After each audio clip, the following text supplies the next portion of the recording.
Hello, welcome to Unicorn Princess Tarot. So, ito yung reading natin for Air Sign, Gemini, Libra, Aquarius. Take only what resonates. For personal reading, Jing Tarot Trader.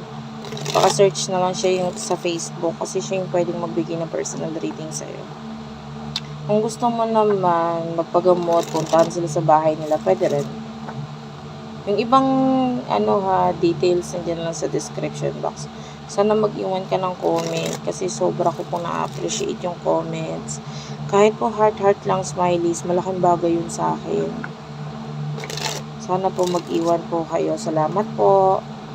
So, start na natin. For air sign, Gemini, Libra, Aquarius, please. Guys, angel guides. Anong meron sa ating mga air sign?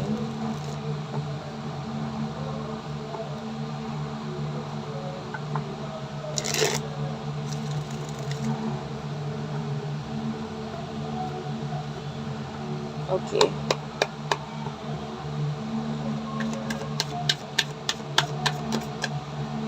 Main energy.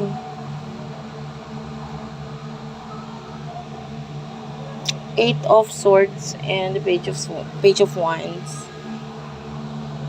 10 of Cups is here.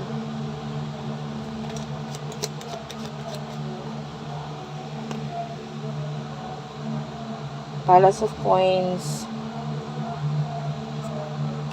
8 of Cups and the 9 of Swords. Bottom of the deck is the Page of Swords. I feel like currently, stuck ka sa situation dito. Pero nakikita natin okay naman. Kumbaga stuck ka lang sa situation kasi parang may mga bagay kang kailangan pigilin sa sarili mo para maibigay mo yung mga pangangailangan or yung mga dapat mong unahin dito, which is maybe may kinalaman sa child or family. Yan.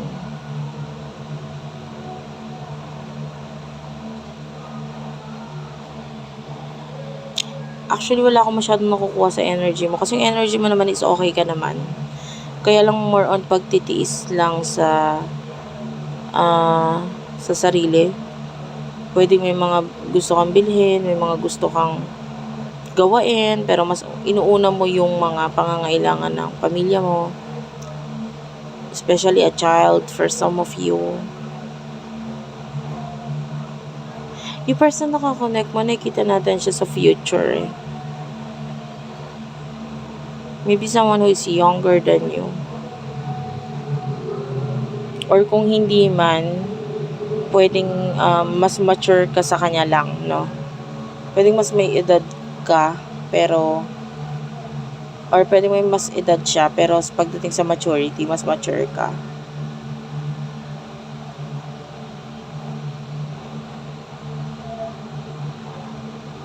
Hindi siya okay. The Nine of Swords is there. I can see problems. Pwedeng may mga nag-e-end sa kanya na pwedeng may kinalaman dito sa kanyang career. Or maybe relationship. Maybe something na very stable. High chance career yun eh. Pero yung iba, pwedeng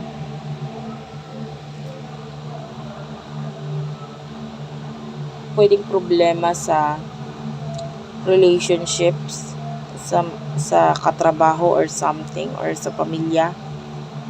Basta may something na nag-e-end sa kanya na high chance na trabaho or career. So, ano yung mga nasa isip at emotions ninyong dalawa na itong taon to? Nasa isip at emotions ninyong dalawa, spirit guides, angel guides. Nasa isip at emotions.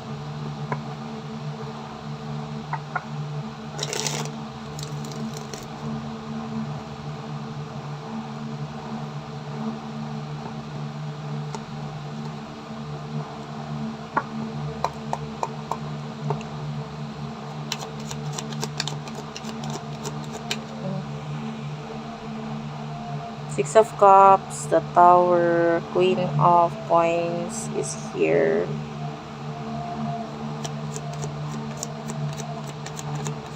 actually hindi ako nakakaramdam ng connection. So, possible na wala kayong pag-uusap na nangyayari nitong person na ito. Or kung meron man, hindi ganun ka-communicative. Hindi ganun ka-communicative na nasasabi or na-express ko ano man yung mga gustong sabihin dito. Pwedeng may pagpipigil. Ganun. Anyway, if this is a past person, maybe there's an ending na nangyayari sa inyo.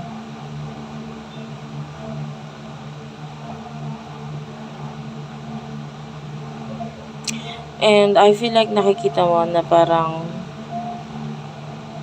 pagdating sa stability, parang feeling mo itong person na ito yung pwedeng makatulong or mas mag-i-improve yung kung ano man yung meron ka ngayon dahil sa kanya. So, nakikita mo yung qualities niya na perfect for you. The moon is here. Maybe this is a friend. Nakakita tayo ng friendly energy dito na parang napapanaginipan ka niya eh. Tapos, dun sa panaginip na parang may relationship or something sa inyong dalawa. Namimiss ka din ito person ito or naalala ka niya. Actually, wala talaga ako nakikitang something sa ngayon. What is the connection all about? Alamin nga natin.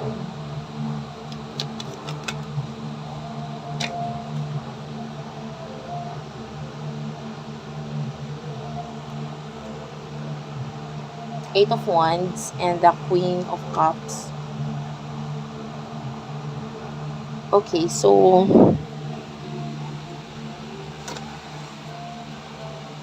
wait lang guys. Medyo umaayos lang ako ng upo. Nangingimay yung ba ako.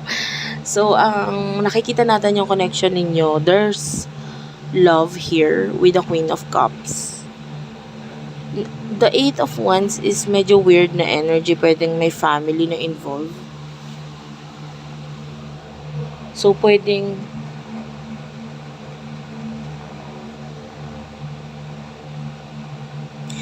mahal kanya or gusto niya yung